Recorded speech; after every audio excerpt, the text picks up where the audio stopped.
हम लोग भक्ति रसामृत सिंधु से पढ़ रहे हैं और ये उत्तमा भक्ति की परिभाषा श्लोक में दी गई है 1.1.11। मेरे पीछे बोलिए। अन्याभिलाषिता शून्यम ज्ञान कर्माद्यनावृतम् अन्याभिलाषिता शून्यम ज्ञान कर्माद्यनावृतम् आनुकूल्येन कृष्णानुशीलनं भक्तिरुत्तमा आनुकूल्येन कृष्णानुशीलनं भक्तिरुत्तमा अन्याभिलाषिता शून्यम ज्ञान कर्माद्यनावृतम् अन्याभिलाषिता शून्यम ज्ञान कर्माद्यनावृतम् आनुकूल्येन कृष्णानुशीलनं भक्तिरुत्तमा आनुकूल्येन कृष्णानुशीलनं भक्तिरुत्तमा। बोलिए। अन्याभिलाषिता शून्यं ज्ञान कर्माद्यनावृतम् अन्याभिलाषिता शून्यम ज्ञान कर्माद्यनावृतम् आनुकूल्येन कृष्णानुशीलनं भक्तिरुत्तमा आनुकूल्येन कृष्णानुशीलनं भक्तिरुत्तमा। तो हमने अभी तक भक्ति के स्वरूप लक्षण के बारे में सुना है कि भक्ति की आकृति प्रकृति क्या होती है, उत्तमा नहीं, केवल भक्ति के बारे में। शीलनम को भक्ति कहते हैं। शील मतलब मन से, वाणी से, शरीर से। और ये दो प्रकार का है, प्रवृत्तात्मक या निवृत्तात्मक। हमारे लेवल पे प्रवृत्तात्मक मतलब कुछ करना और निवृत्तात्मक मतलब किसी चीज़ से बचना, मतलब भगवान की सेवा करना, ये प्रवृत्तात्मक हुआ, मन से, वाणी से, शरीर से। और भगवान की सेवा में या वैष्णव की सेवा में अपराध से बचना, जैसे कि, हाँ बिल्कुल सही पकड़ा आपने, अनुकूल से संकल्पम प्रतिकूल से वर्जनम। ये समझ में आ गया सबको? जैसे आप किसी भक्त को प्रसाद सर्विंग कर रहे हैं, बड़ी अच्छी बात है, तो ये प्रवृत्तात्मक हुआ। लेकिन हमारा जो कलछुल है जिससे हम सर्विंग कर रहे हैं वह उनकी प्लेट से टच नहीं करना चाहिए। तो दोनों बात का ध्यान रखते हैं कि नहीं? जैसे गाड़ी चलाते हैं तो गाड़ी चला रहे हैं, ठीक है, ये प्रवृत्ति हुई, लेकिन गाड़ी किसी से नहीं लड़े तो ये निवृत्ति हुई। दोनों प्रकार का अभ्यास किया जाता है कि नहीं, बताइए? तो भक्ति में भी दोनों प्रकार का अभ्यास किया जा रहा है। शील मतलब अभ्यास और अनु मतलब बार बार, अनु मतलब पूर्ववर्ती आचार्यों के अनुसार, अनु मतलब भक्ति पूर्वक।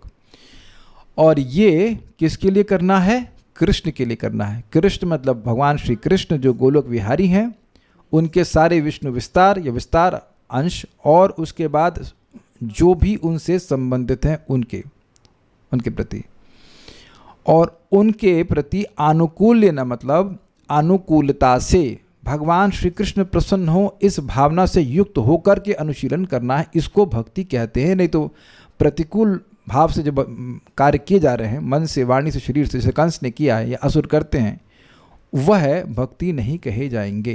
यहाँ तक क्लियर है? अब आगे पढ़ते हैं हम लोग। लेकिन देखिए,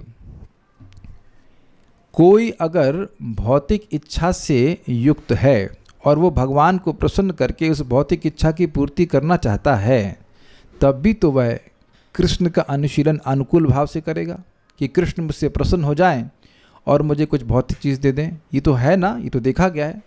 ओम जय जगदीश हरे, सुख संपत्ति घर आवे, कष्ट मिटे तन का। तो वहाँ पे हरि की, जगदीश की आराधना हो रही है ताकि शरीर का कष्ट मिट जाए और सुख संपत्ति घर में आए। तो क्या ये भक्ति है? हाँ जी, भक्ति है।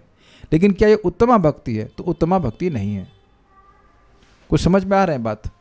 भक्ति है क्योंकि कृष्ण को भोग लग रहा है, कृष्ण की प्रणाम हो रहा है, सब कुछ हो रहा है, लेकिन और अनुकूल भाव से भी हो रहा है, लेकिन ये उत्तम भक्ति नहीं है। तो इस भक्ति को, भक्ति है लेकिन भक्ति उत्तम नहीं है। तो इस भक्ति को उत्तम के रूप में क्वालिफाई होने के लिए जो ऊपर की लाइन है, ये पहली लाइन जो है, ये इसके तटस्थ लक्षण का वर्णन कर रही है। अन्याभिलाषिता शून्यम ज्ञान कर्माद्यनावृतम। तो इसको समझने का हम लोग प्रयास करेंगे। अनुशीलन अनुकूलन हमने पढ़ लिया था, अब हम लोग पढ़ते हैं।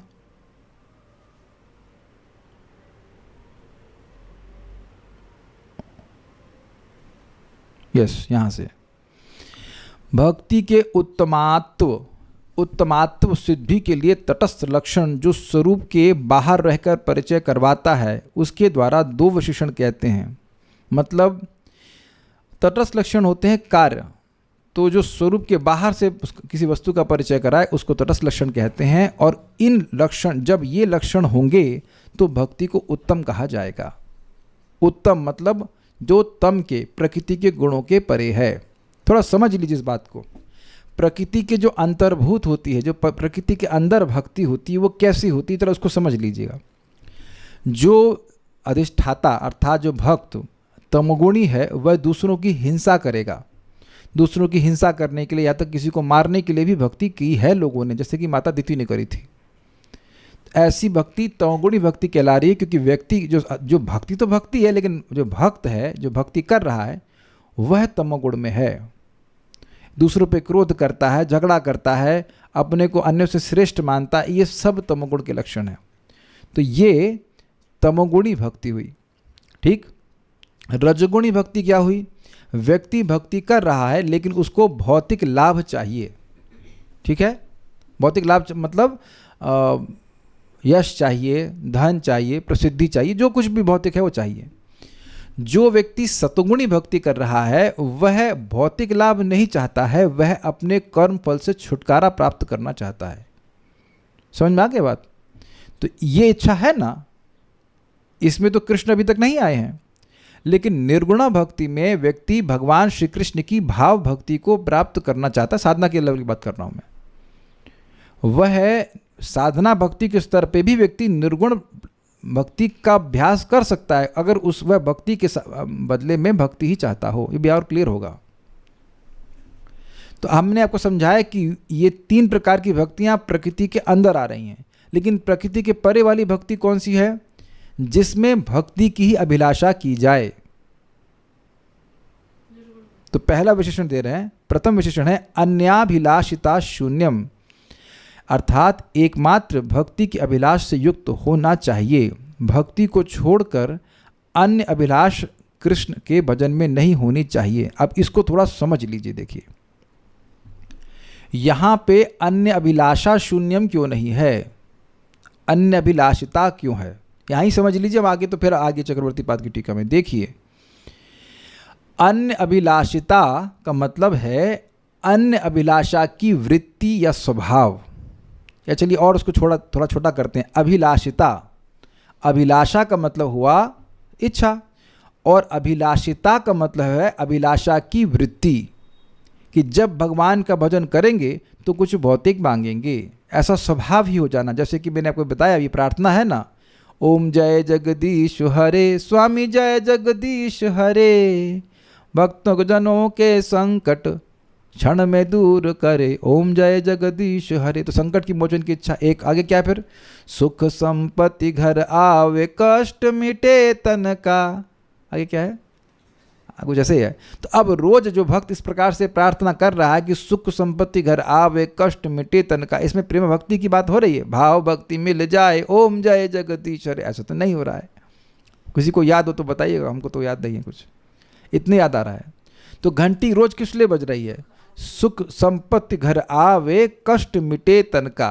तो दुख की निवृत्ति, अपने दुख की निवृत्ति की बात हो रही है कि नहीं? इजीली समझ में आ गया? तो ये रोज अभिलाषा यही हो रही है।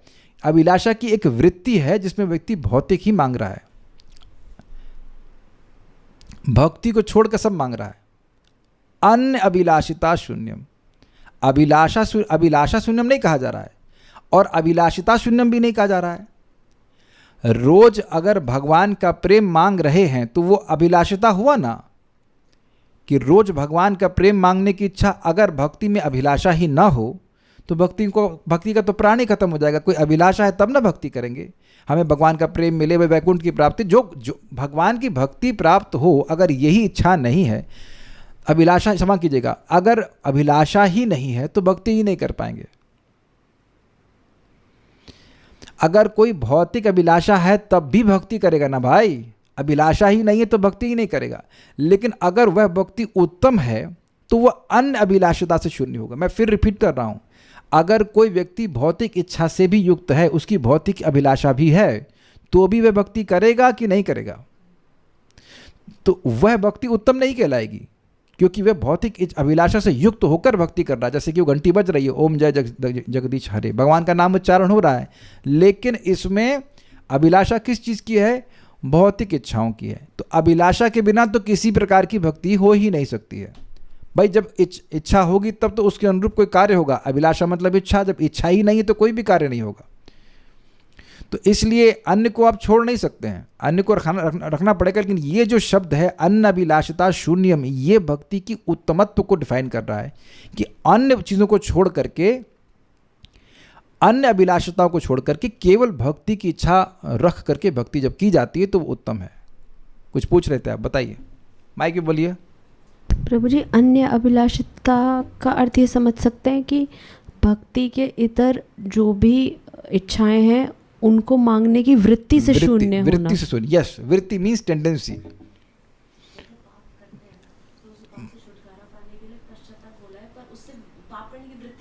यस, पाप काटते हैं पश्चाताप करके, लेकिन पाप करने की वृत्ति नहीं समाप्त होती। स्वभाव आपका मेरा हम सबका एक स्वभाव है ना। जैसे मान लीजिए किसी को मीठा पसंद है, तो अब उसकी इच्छा होगी रोज हम थोड़ा मीठा खाएं, कुछ nothing against like that, but point है लोगों को इच्छा होती है। तो ऐसा नहीं कि अकस्मात वह मीठा खाने की इच्छा कर गए हैं, उनको रोज मीठा खाने की इच्छा होती है। तो ऐसे ही अभिलाषिता शब्द है, अभिलाषा नहीं है।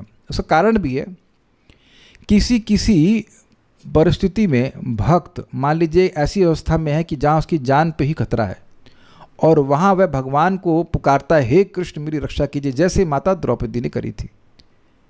बोला था ना कि हे द्वारकावासी, हे द्वारकाधीश बोली थी, है ना मेरी, और हे गोविंद ऐसे करके बोली थी। करुणा कर द्रौपदी पुकारी, पट से लिपट गए बनवारी। तो आप जानते हैं कि एकदम कातर स्वर में माता द्रौपदी ने पुकारा, तो क्या उस समय वह भक्ति के लिए प्रार्थना कर रही थी? नहीं। तो क्या वह शुद्ध भक्त हुई कि नहीं हुई? अगर यहाँ शब्द होता अन्य अभिलाषा शून्य, तो वह भक्ति की डेफिनेशन से बाहर हो जाती, शुद्ध भक्ति की डेफिनेशन से, क्योंकि उस समय वह भगवान को अपनी रक्षा करने के लिए, अपनी लज्जा की रक्षा करने के लिए पुकारी, न कि भक्ति प्राप्त करने के लिए।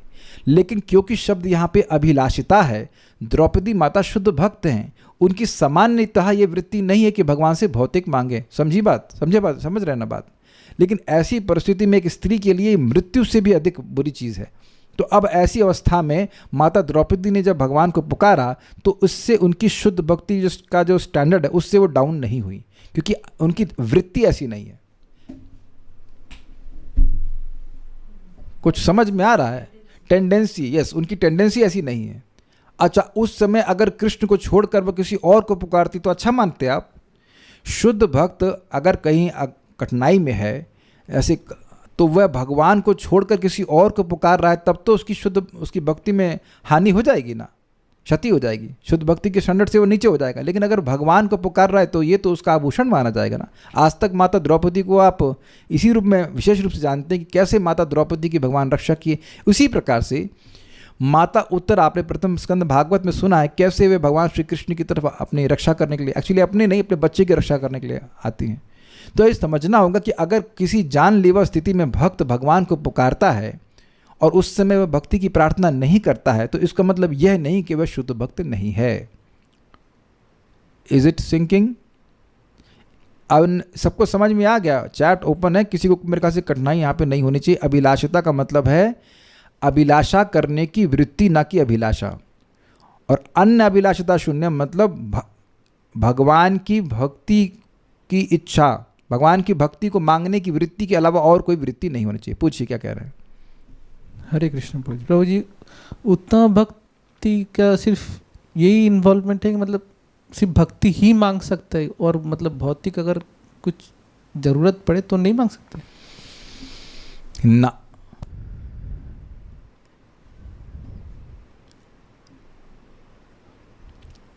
भक्ति करके भौतिक नहीं मांगना चाहिए।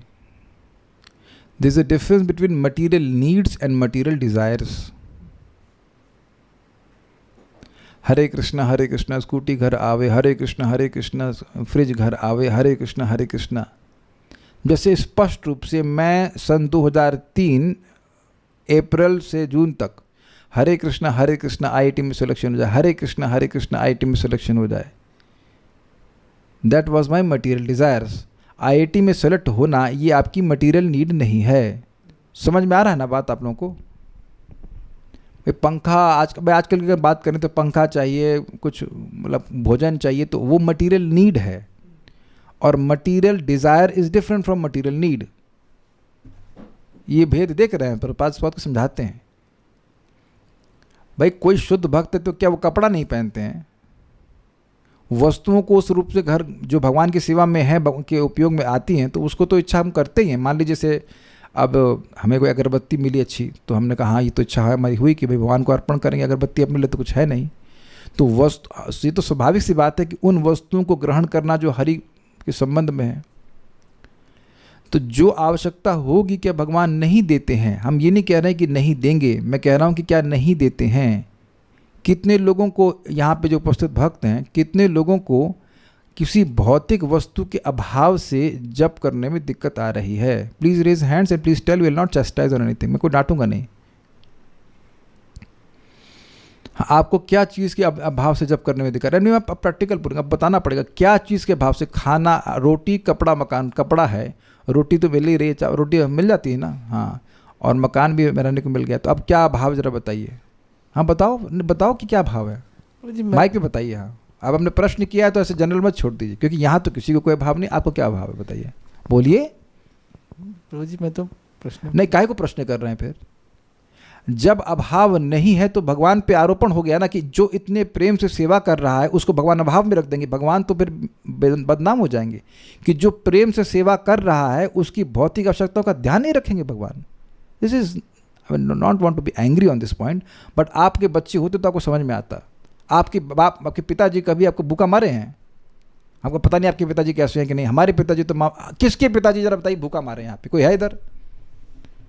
आगे से आगे लाके देते, आगे से लाके। सलोनी माता जी के, ठीक है, तो आपके ठीक है, योर फादर इज अ शराबी, दैट्स अ डिफरेंट थिंग। लेकिन एक, चलिए हम गलत बोल गए, एक सत पिता की बात कर रहा हूँ, अच्छा पिता है, लविंग है, अफेक्शनेट है, एक लविंग माँ है, क्या अपने बच्चे को आगे से आगे नहीं खिला के चलती है? अब कोई शराबी कबाबी उसका एग्जाम्पल नहीं दे रहे, क्योंकि भगवान शराबी कबाबी नहीं हैं। भगवान का प्रेम जीवों के, सहज जीवों के प्रति हवा पानी फ्री दे रहे हैं कि नहीं दे रहे हैं? ये एक बहुत गलत बात है। देखिए, आज आपको हर दिन धन्यवाद देना चाहिए कि हमको यहाँ रहने को मिल रहा है। आपके पास पैसे नहीं है खुद के मकान के, लेकिन आपको धाम में रहने को मिल रहा है। हम ऐसे भी वक्तों को जानते हैं जो यहाँ फ्लैट खरीदे फिर बेच के चले के नहीं रह पाए, कि राधा रानी की कृपा नहीं है, काहे नहीं थैंक यू बोलते हैं उनको जाकर के। तो ये एटीट्यूड रखना चाहिए कि आज ठाकुर जी हमको स्वस्थ रखे हैं, है कि नहीं? तो ये फिर मांगने की जरूरत क्या पड़ी बताइए?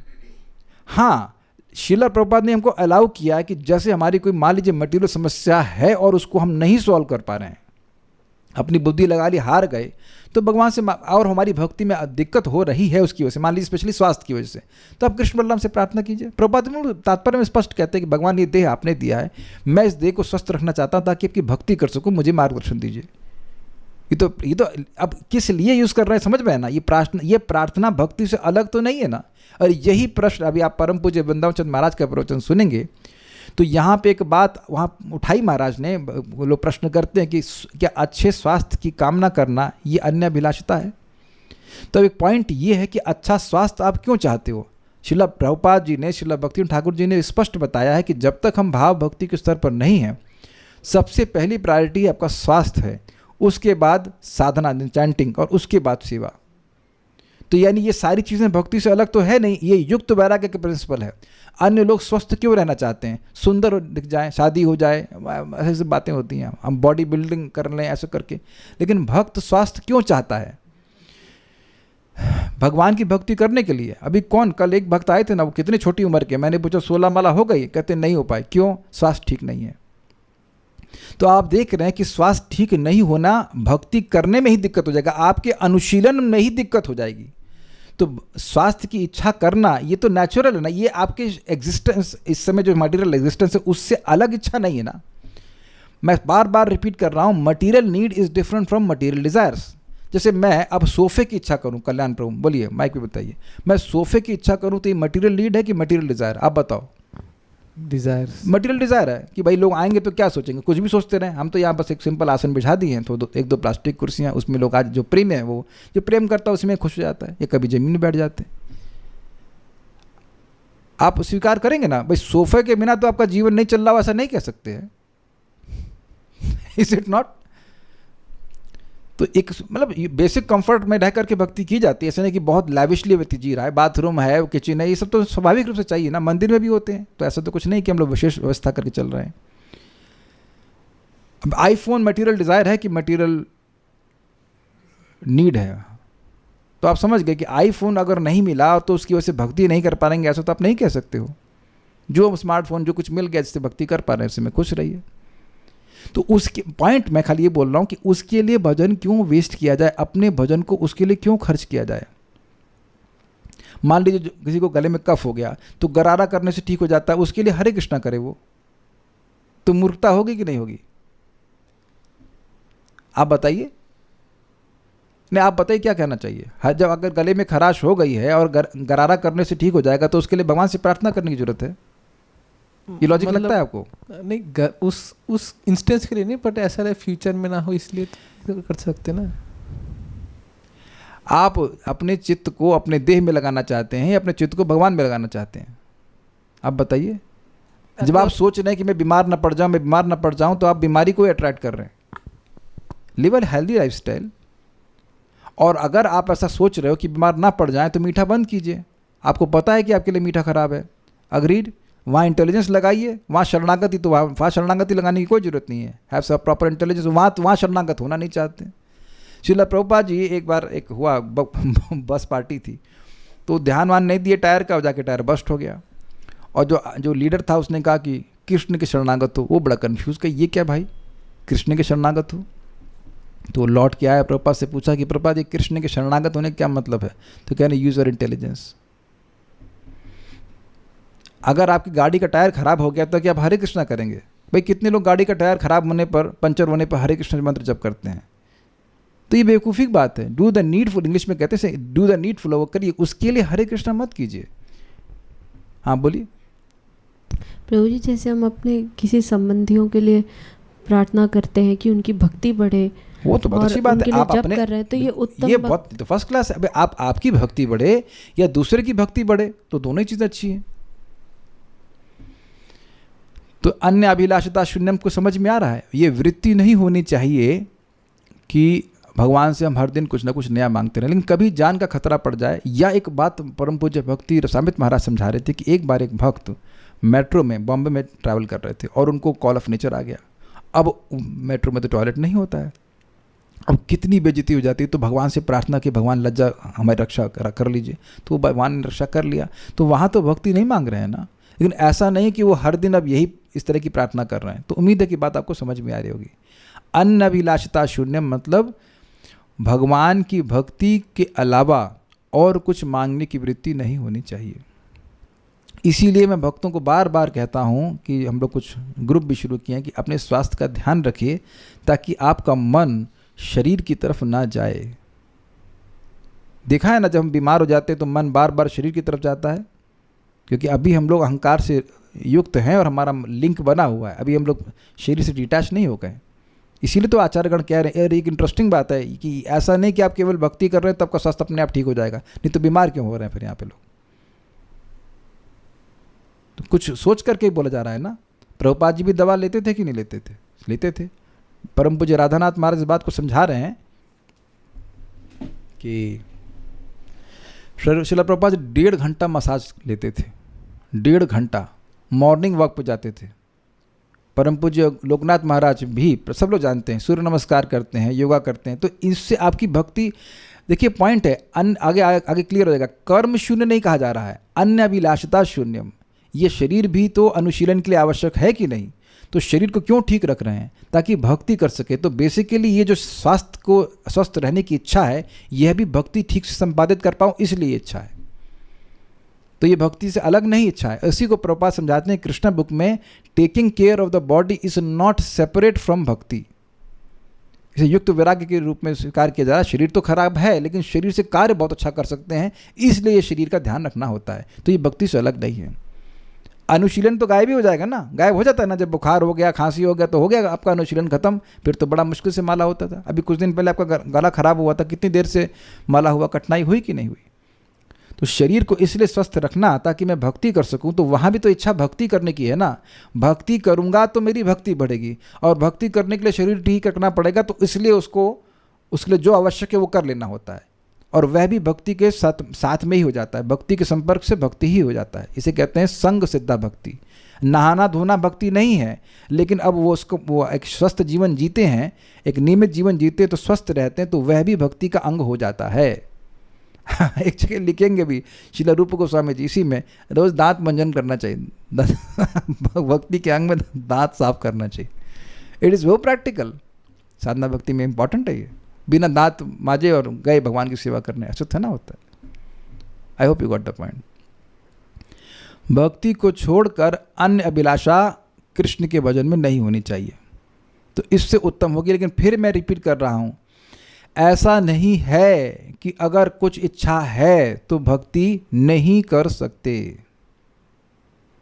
और इसको बिल्कुल खोल के समझ लीजिए, भक्ति भगवान की अंतरंग शक्ति की वृत्ति। हरे कृष्ण मंत्र जप रहे हैं, भागवत सुन रहे हैं, तो अब आप निर्गुण भक्ति का संपर्क कर रहे हैं, निर्गुण शक्ति का संपर्क, निर्गुण वस्तु का संपर्क कर रहे हैं। गलत इच्छा से भी कर रहे हैं, तो गलत इच्छा क्यों है?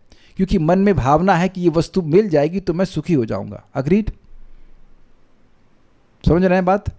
तो जब भगवान की भक्ति करते रहते हैं तो धीरे धीरे करके सद्बुद्धि प्राप्त हो जाती है। ये भक्त जानता है कि मैं स्वस्थ होकर सुखी नहीं हो जाऊंगा, क्योंकि बहुत से स्वस्थ लोग भी सुसाइड कर लेते हैं, लेकिन स्वस्थ होकर के भक्ति कर पाऊंगा, इस उद्देश्य से भक्ति करता है। तो उसकी स्वस्थ होने की इच्छा किस लिए? वो भक्ति के पीछे है, भक्ति के आगे नहीं है। ऐसा नहीं कि मैं एकदम फर्स्ट क्लास, मेरा पेट सही हो जाएगा, ये सब सही हो जाएगा तो मैं सुखी हो जाऊंगा। सुखी तो तभी होऊंगा जब भगवान की सेवा करूंगा। तो भगवान की सेवा के लिए जरूरी है, इसलिए। सीधी बात है। ओके। दूसरा विशेषण है ज्ञान कर्माद्यनावृतम। ज्ञान कर्म से आच्छादित नहीं होना चाहिए। यह नहीं कह रहे हैं कि ज्ञान कर्मादि शून्यम।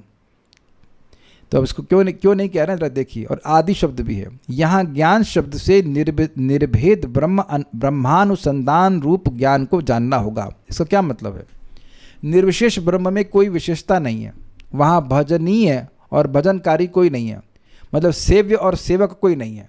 तो जब ये इस तरह का कोई रिलेशन, इस तरह की रिसर्च करेगा, इस तरह का अनुसंधान करेगा, धारणा करेगा, तो भगवान की सेवा कहाँ हो पाएगी? जब भगवान ही गायब तो फिर खत्म हो गई बात। तो इस प्रकार के अनुसंधान अनुशीलन करने से भक्ति ढक जाती है। क्लियर? तो यानी कि मायावादियों की बात, ब्रह्मवादियों की बात हम नहीं सुनते, वो सब हमारे लिए काम का नहीं है। तो ये देख लिया कि ये गुण है आप लोगों में। निर्विशेष ब्रह्म की चर्चा होती है क्लासेस में। यहाँ पे कभी कोई प्रवचन सुने इस तरह का? मैं इतना जान लेते हैं कि भगवान की अंग कांति है, उसकी और रिसर्च करने की जरूरत नहीं होती है, क्योंकि वह सब हमारे लिए काम का नहीं है। मैं ब्रह्म हूँ, अहम ब्रह्मास्मि, अहम ब्रह्मास्मि, ये सब नहीं बोलते रहते हम लोग। हम भगवान के सेवक हैं और भगवान की सेवा करनी है, यही बार बार बोला जा रहा है ना। और तो कोई रिसर्च नहीं हो रहा है कि मैं ब्रह्म कैसे हूँ, मैं ब्रह्म कैसे हूँ, ये सब नहीं चल रहा है। वो लोग बोलते हैं सोहम सोहम सोहम, अहम ब्रह्मास्मि, अहम ब्रह्मास्मि, ये सब हम नहीं बोलते हैं। ब्रह्म है मतलब ब्रह्म के अंश है, भगवान के अंश, और भगवान की सेवा करनी है, ठीक है। तो ये इस ज्ञान से भक्ति कैसे आवृत हो रही, समझ में आ रहा है कि मुझ में और भगवान में कोई भेद नहीं है। इस प्रकार की धारणा करना, रिसर्च करने से तो भगवान श्रेष्ठ नहीं दिखेंगे। तो जब श्रेष्ठ नहीं दिखेंगे तो भगवान की सेवा भी नहीं होगी, भक्ति ढक जाएगी। मायावादी लोग भी कभी कभी भक्ति करते हुए दिखते हैं, लेकिन उनके मन में क्या है कि मैं ये रियलाइज करना चाहता हूँ कि कैसे भगवान से मैं भी भगवान हूँ। तो ऐसी भक्ति, इस प्रकार की इच्छा से भक्ति ढक जाएगी कि नहीं ढक जाएगी? भक्त लोग किस लिए भक्ति करना चाहते हैं? कि जो मेरा शाश्वत संबंध भगवान से है वह जागृत हो जाए। तो अब कह रहे हैं भजनीय के अनुसंधान रूप जो ज्ञान है उसको नहीं, क्योंकि भजनीय के अनुसंधान आदि ज्ञान की परम आवश्यकता है। समझे बात? भजनीय है, जिनका भजन होना चाहिए, किया जाना चाहिए, तो भगवान श्री कृष्ण हैं।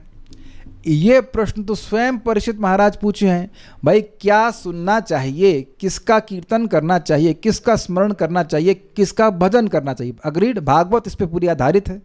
तो ये भागवतम तो इस प्रश्न पे ही पूरी आधारित है कि किसका, ये अनुसंधान इसी है ना कि किसका भजन करना चाहिए।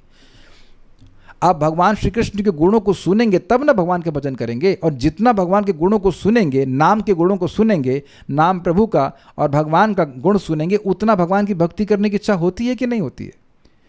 जितना सुनते हैं भगवान के बारे में वो उससे आपकी भक्ति पुष्ट होती है कि ढक जाती है, बताइए। आप देखिए, सिंपल सी बात सोचिए, कोई व्यक्ति है, अब आप उसके बारे में कुछ नहीं जानते हैं तो कोई भक्ति नहीं होती, इन द सेंस कोई प्रेम नहीं होता। लेकिन जितना उसके बारे में सुनते जाते हैं, ये इतने महान है, उतने महान है, तो उनसे स्प्रिया हो जाती है उनकी सेवा करने की। आप लोग जिस भी भक्त से दीक्षा लिए हैं तो उनके बारे में सुने थे ना कि वो शुद्ध भक्त हैं, ये हैं, वो हैं, तो फिर आप देखेंगे, एक बार सुने, 2 बार सुने, कई बार सुने, तो सुनते सुनते आपको उनके प्रति श्रद्धा होने लगती है, फिर उनसे भी सुने तो आप स्वाभाविक सी बात है कि मन में आ जाता है कि हमारे गुरु महाराज होने चाहिए। अग्रीड, कोई विरोध, उसमें विरोध तो नहीं है। तो ऐसे ही भगवान के बारे में जब सुनते हैं, ये भगवान ऐसे हैं, ये ऐसे हैं, ऐसे हैं, ऐसे हैं, तो सहज रूप से भगवान श्री कृष्ण के प्रति जो हमारा आकर्षण है वो जागृत होता है। तो भगवान का अनुसंधान तो चाहिए ना, भगवान के गुणों को तो सुनना है ना, उससे भक्ति हमारी ढकती नहीं है, भक्ति बढ़ती है। वो तो भक्ति का अंग है भगवान के बारे में सुनना। तो इसलिए ज्ञान शून्य नहीं कहा जा रहा है। यहाँ पे कह रहे हैं ज्ञान कर्मादि अनावृतम, ऐसे ज्ञान का अनुशीलन नहीं करना है जिससे भक्ति ढक जाए। ऐसे ज्ञान का अनुशीलन जरूर करना है जिससे भक्ति बढ़े। कुछ समझ में आ गया? एकदम समझ में आ गया कि नहीं? ये आप लोग काहे के लिए भक्ति रसामृत सिंधु पढ़ने के लिए आए? इसको पढ़ रहे हैं तो यहाँ पे तो कुछ ज्ञान दिया जा रहा है। इस ज्ञान से भक्ति बढ़ रही है कि कम हो रही है? तो हाँ, ये बढ़ रही है। तो जिस ज्ञान से भक्ति बढ़ रही है उसको स्वीकार करना है, लेकिन जिस ज्ञान से भक्ति ढक रही है उसको नहीं स्वीकार करना है। इसलिए ज्ञान शून्य नहीं कहा जा रहा है, ज्ञान अनावृतम कहा जा रहा है। क्लियर? ठीक है। कर्म के द्वारा भी आनुकूल्य न कृष्णानुशीलनम, ढका हुआ नहीं होना चाहिए।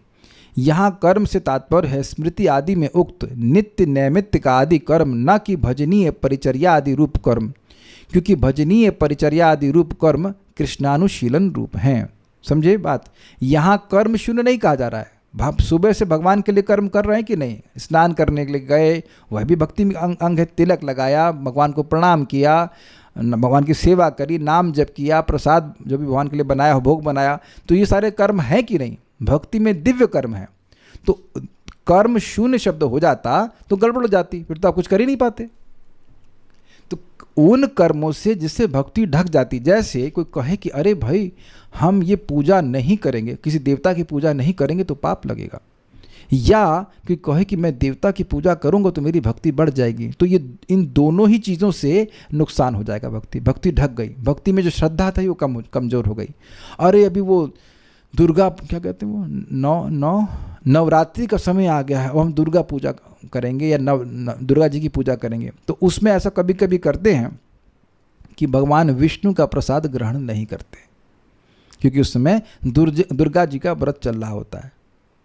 ये देखा होगा, भक्ति कर रहे हैं, इस्कॉन से कनेक्टेड हैं, लेकिन दुर्गा जी की पूजा चल रही है, दुर्गा जी का व्रत चल रहा है, इस कारण से विष्णु प्रसाद को ग्रहण नहीं करते, क्योंकि उनको डर लगता है कि हमारा दुर्गा जी का व्रत भंग हो जाएगा।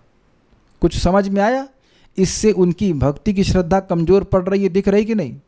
ढक रहा है कि नहीं ढक रहा है? हरे कृष्ण मंत्र जप रहे हैं नॉर्मली, लेकिन अब नवरात्रि का समय आया तो अब उसको वह, तब प्रश्न हो क्या नवरात्रि नहीं करनी चाहिए? तो मैं पूछ रहा हूं कि क्यों करनी चाहिए? काहे के लिए नवरात्रि कर रहे हैं? कुछ उत्तर आया आपके है आपके पास? पता नहीं कितने लोग यहाँ पे करते हैं। कितने लोग भाई नवरात्रि करते हो भैया? अभी भी नहीं करते। तो अब आप अच्छा ये पूछो कि कितने लोग करते थे और क्यों करते थे, ये भी उत्तर अजीब सा होगा कि क्यों करते थे, ये भी उत्तर नहीं पता है। सब लोग कर रहे हैं, मम्मी ने कहा इसलिए करते थे। तो आप समझ रहे हैं मेरी बात कि नवरात्रि नहीं करेंगे, ये नैमित्तिक कर्म हुआ ना, रोज तो नहीं करना होता, साल में कभी एक बार आता है,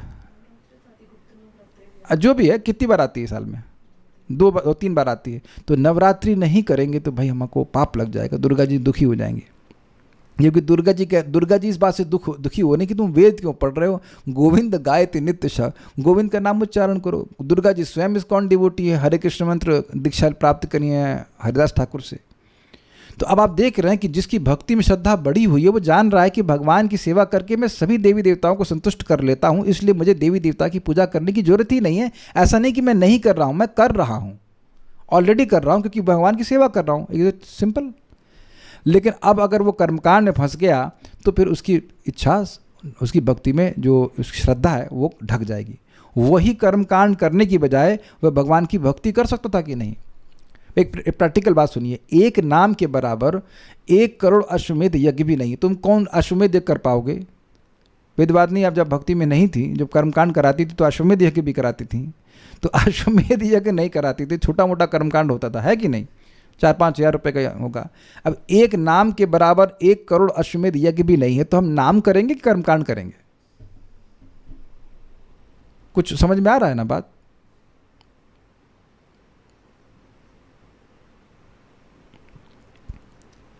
ठीक है, अच्छा, तो ये हो गया। इसके और भी कुछ शेड्स हैं, वो हम आगे चक्रवर्ती पाद की टीका में लिखेंगे, अभी तो इतना ही समझ लेना चाहिए। एक बात मैं कुछ बोलने वाला था अभी, हाँ, एक बात बता रहा हूँ भक्त की।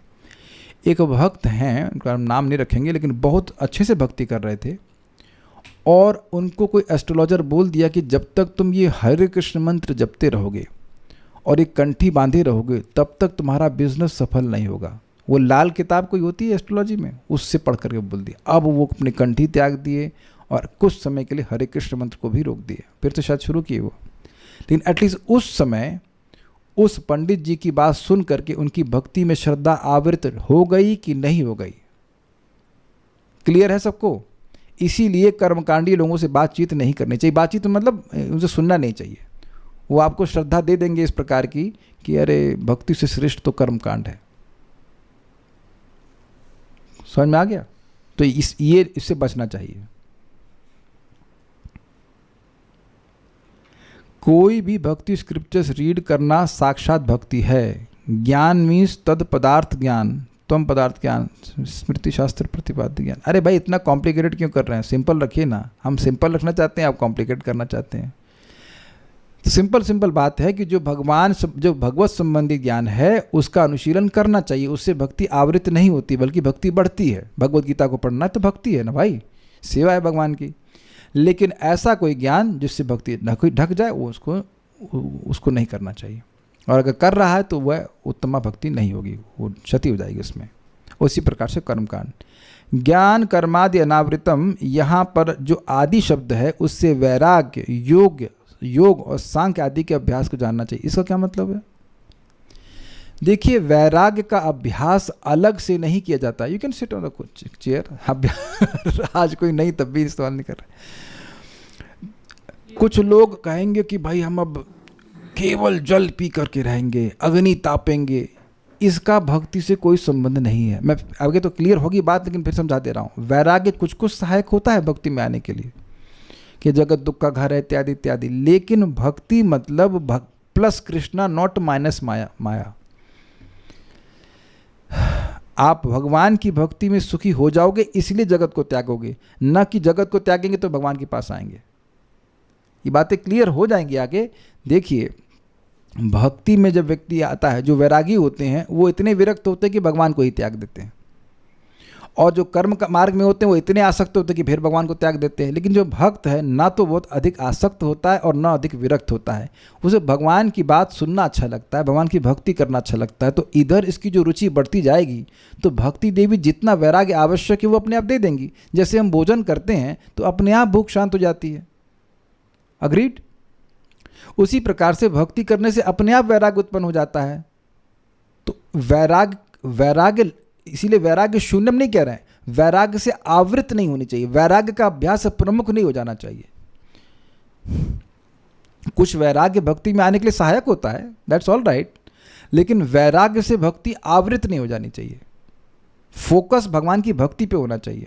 हम अब स्कूटी नहीं इस्तेमाल करेंगे और मंगल आरती नहीं पहुंच पाए।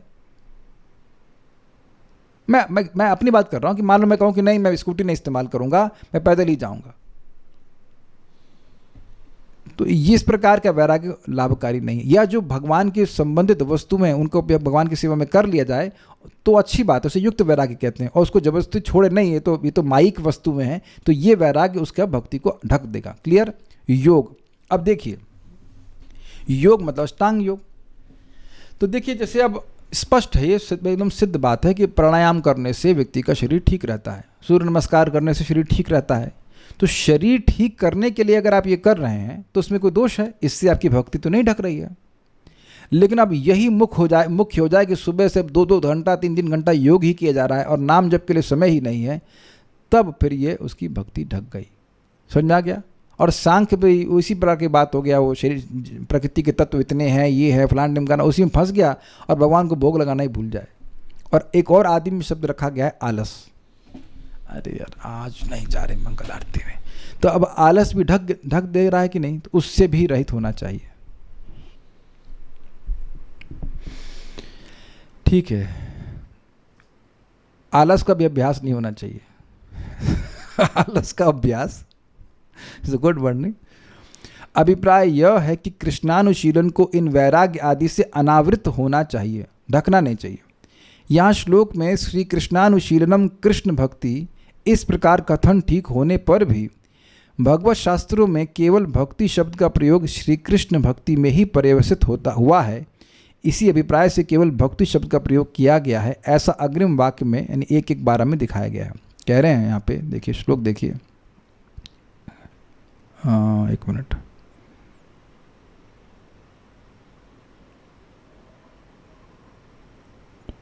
तो ये कह रहे हैं कि आनुकूलन कृष्णानुशीलनम कृष्ण भक्तिरुत्तमा। तो कह रहे हैं कि कृष्ण का उपयोग क्यों नहीं कर रहे हो, तो कह रहे हैं देखिए भक्ति बोलने से ही भगवान श्री कृष्ण की भक्ति अंडरस्टूड है। भक्ति एक्चुअली देवताओं की भक्ति की ही नहीं जा सकती है। भक्ति जीवात्मा का फंक्शन है, भगवान से संबंध है शाश्वत रूप से भगवान श्री कृष्ण से। तो कह रहे हैं शास्त्रों में भक्ति जब बोला गया है तो ये भक्ति भगवान श्री कृष्ण की है, भगवान विष्णु की मानी जाती है। इसलिए यहाँ पे कृष्ण भक्तिरुत्तमा नहीं कहा जा रहा है, भक्तिरुत्तमा ही कहा जा रहा है। बस इतनी सी बात है। वो आगे के श्लोक हैं 1.1.12 में भी क्लियर होगा, लेकिन अभी ये श्लोक पूरा नहीं हुआ है। आज हम लोग यहाँ छोड़ रहे हैं, कल सुबह फिर हम लोग भगवान ने चाहा तो चक्रवर्ती पाद की टीका को पढ़ेंगे और आप लोग बड़ा सुविधा अनुभव करेंगे। चक्रवर्ती पाद की टीका जीव गोस्वामी जी के अनुगत में ही है, आगे थोड़ी और भी बातें उन्होंने बड़ी रोचक बताई हैं, तो उसको पढ़ लीजिएगा। और बाकी हम तो यहाँ पढ़ाएंगे ही। आप देखेंगे कि एक बार आपने जीव गोस्वामी जी की टीका पढ़ी हुई है, तो इसलिए आपको सुविधा होगी बात समझने में। रिपीटेशन होगा, लेकिन अब उस रिपीटेशन से आपको और बात समझ में आएगी। एक बात ध्यान रखिएगा कि जो बात जितनी आप डिस्कस करते हो उतना ही आपके चित्त में वो और धंस जाती, और क्लियर होती है। तो इसलिए कभी ये नहीं सोचना कि हमें सब बातें समझ में आ गई, हमको और डिस्कस करने की ज़रूरत नहीं है। हर बार समझेंगे, हर बार पढ़ेंगे, तो आपको और अधिक प्रकाश, अधिक दृष्टि प्राप्त होगी। भगवान की प्रसन्नता के लिए हम जप कर रहे हैं, चाहे जैसा भी लगे, और कभी अच्छा ना लगे तो जप को कोई निपटाने की भावना से करे, तो यह तो सही नहीं है ना। अनुकूल तो नहीं है, अनुकूल तो है नहीं ना, अनुकूल तो है। लेकिन देखिए, आप इसको माधुर्य कादम्बरी से समझ सकते हैं कि जिसकी शास्त्रीय श्रद्धा होती है उसका लक्षण क्या है। शास्त्रीय श्रद्धा का मतलब है कि अब वह अपने अनुभव पर निर्भर नहीं करता है। जब उसको एग्जाम्पल दी जा रहा है, भगवान, ये गीता की बात है, बड़ी सुंदर सी बात है। सिद्ध सिद्ध निर्विकार समत्वम योग उच्यते। भगवान किसको अच्छा बोल रहे हैं? जो सिद्धि और असिद्धि में निर्विकार रहे उसको योगी कह रहे हैं। समझ में आ रहा है? सिद्ध सिद्धयो निर्विकार समत्वम योग उच्यते। भगवान गीता में कितनी बार बोल रहे हैं सिद्धि असिद्धि में तुम्हें सम रहना चाहिए। तो ये भगवत इच्छा है कि नहीं है, ये बता दीजिए पहले आप।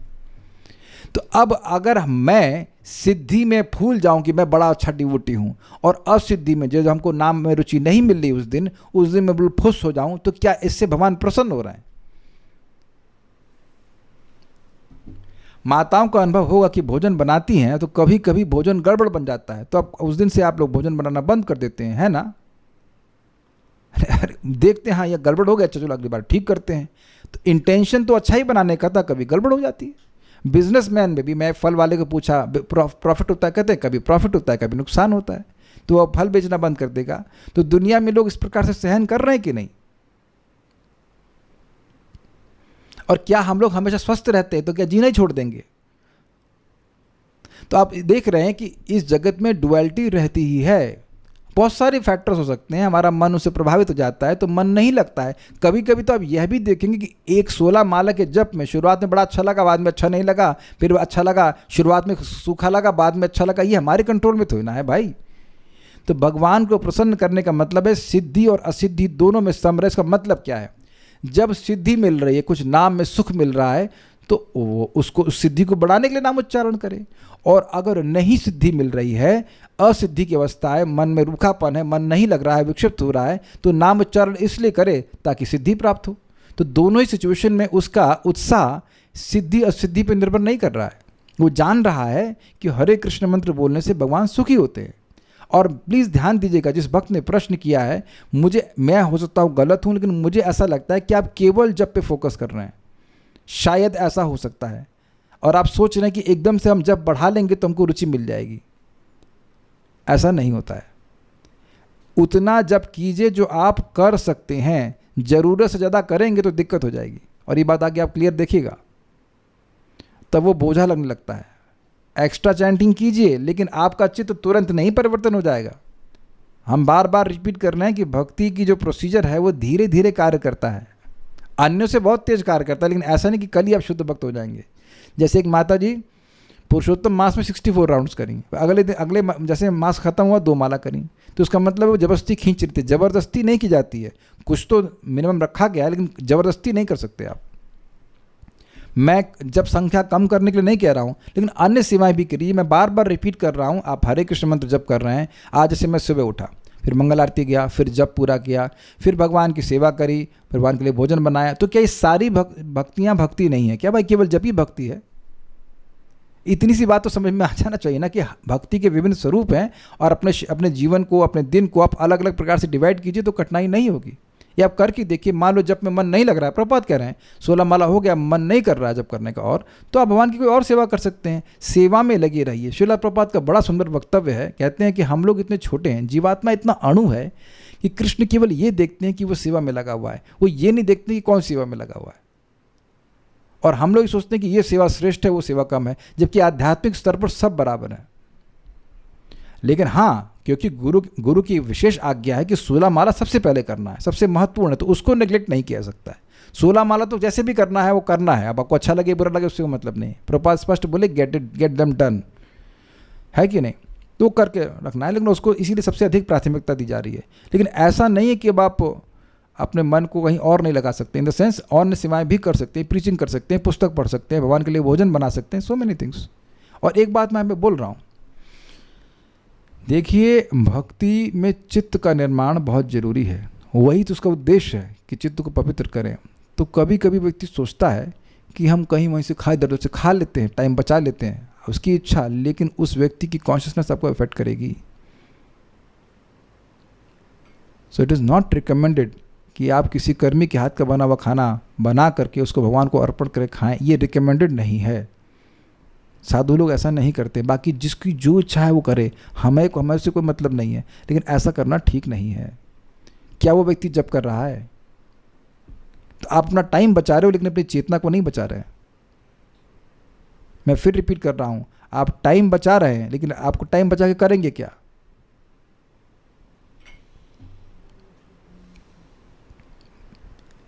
ये सब मेरे शब्द नहीं है, महाप्रभु के शब्द है ना। विषय अन्न खाइला मलिन हैला मर, मलिन हैला मन तो ना है कृष्ण स्मरण, ऐसे करके आपके जप में दिक्कत आएंगी। तो बहुत बार लोग ऐसे काम चला लेते हैं कि भाई कर्मी है, उसे जो स्टैंडर्ड आप फॉलो करना चाहते हैं ठीक है करिए, लेकिन ठीक है मतलब जैसे करना चाहें करें, लेकिन ये ठीक है नहीं। And you will feel the results in your consciousness.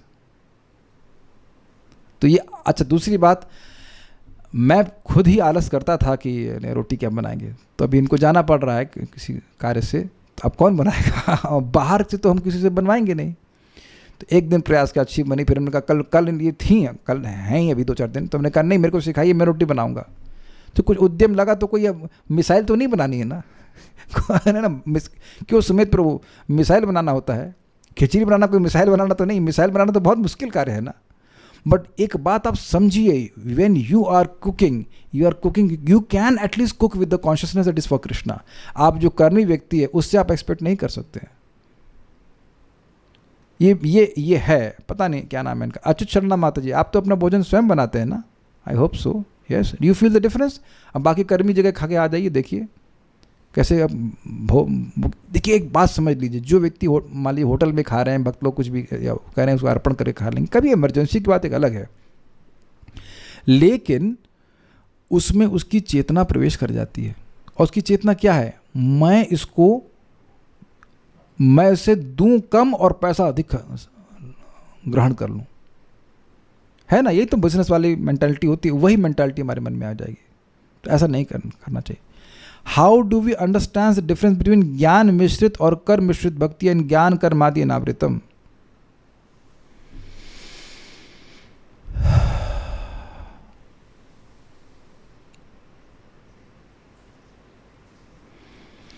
हम ज्ञान मिश्रित भक्ति और कर्म मिश्रित भक्ति की चर्चा नहीं कर रहे हैं, वही सब तो बात यहाँ पे आ रही है ना। भक्ति में ज्ञान का सम्मिश्रण नहीं होना चाहिए, निर्विशेष ब्रह्म के अनुसंधान का कोई अवकाश नहीं होना चाहिए, कर्मकांड का कोई अवकाश नहीं होना चाहिए। यही तो ज्ञान कर्मादि अनावृतम की बात हो रही है। भक्ति महत्वपूर्ण है, लेकिन थोड़ा ज्ञान भी जरूरी है। तो ये मिश्रण हुआ ना, मिश्रण कहिए या ढकना कहिए, वो एक ही बात हुआ ना। अगर कर्म कांड बहुत जरूरी है भाई, हमारी आध्यात्मिक प्रगति के लिए कर्म कांड भी जरूरी है, तो फिर अब नुकसान हुआ ना। तो उम्मीद है कि बात आपको समझ में आ रही होगी। क्या पूछ रहे हैं? और तो कुछ नहीं है, कोई मैसेज नहीं है। अभी ये श्लोक कंप्लीट नहीं हुआ है और इस पर चर्चा करेंगे हम। तो अभी चक्रवर्ती पाद की टीका को हम लोग कल देखेंगे। इसीलिए भगवान के नाम के महात्म्य को बार बार सुनना चाहिए,